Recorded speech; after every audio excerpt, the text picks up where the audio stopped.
berapa sih gaji tukang cuci dan berapa gaji tukang setrika. Nah, jadi begini sobat ya, kalau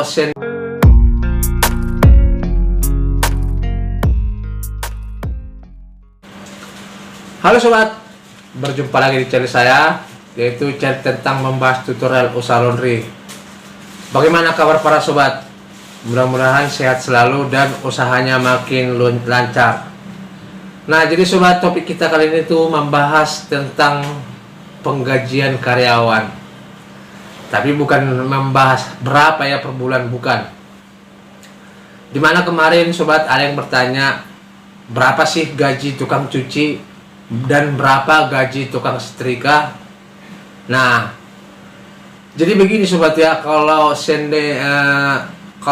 pada umumnya sebenarnya itu tidak usah dibeda-bedain, ya kan? Karena kenapa?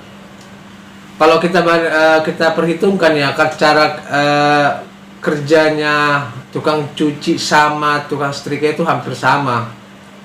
Nah, risikonya juga kalau kita bandingkan hampir sama.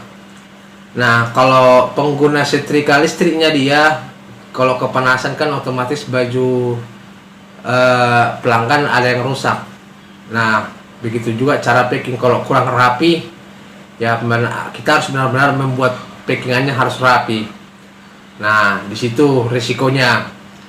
Begitu juga dengan mencuci, ya kan? Kalau mencuci ini, kalau kita tidak paham mana yang luntur dan mana yang tidak luntur, ya ini bisa juga merusak pakaian. Ujung-ujungnya ada perubahan warna, yaitu noda luntur. Nah, jadi makanya saya bilang sobat, seperti itu di antara yang dua ini sebenarnya sama-sama punya resiko. Jadi kalau seandainya kita bilang berapa gaji setrika, tukang setrika, berapa gaji tukang mencuci, ya menurut saya sih lebih baik jangan dibedakan, sama saja. Ini khusus bagi yang mempunyai karyawan 2 orang. Nah, kemarin yang bertanya ini mempunyai 2 karyawan. Nah, tapi saya sarankan lebih baik jangan dibedakan. Nah, lain ceritanya kalau si tukang setrika freelance. Nah, kalau freelance dia kan ya istilahnya di saat butuhnya kita panggil dia. Kalau nggak butuh nggak mungkin kita panggil. Tapi kalau sebagai anggota menetapnya dia, karyawan tetap, ya lebih baik kita membuat gajinya sama aja. Karena pada umumnya itu sama.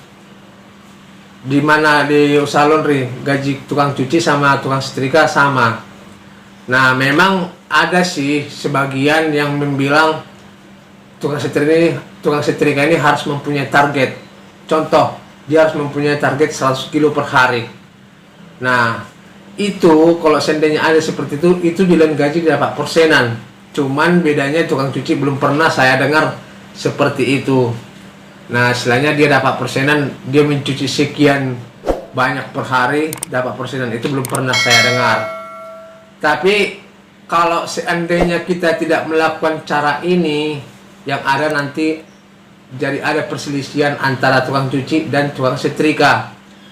Nah, dulu saya sudah pernah membahas tentang ini, cara kerjanya dan bagi berapa gajinya udah pernah, tapi memang udah lama video, bisa nanti para sobat cari. Saya membuat gaji karyawan itu tidak ada beda. Tukang cuci sama tukang setrika tidak berbeda. Nah, begitu juga kalau seandainya pas lebar kasih THR ya tidak berbeda juga. Nah, makanya saya bilang sobat, kalau bisa janganlah membeda-bedakan gaji karyawan itu. Lebih baik sama saja.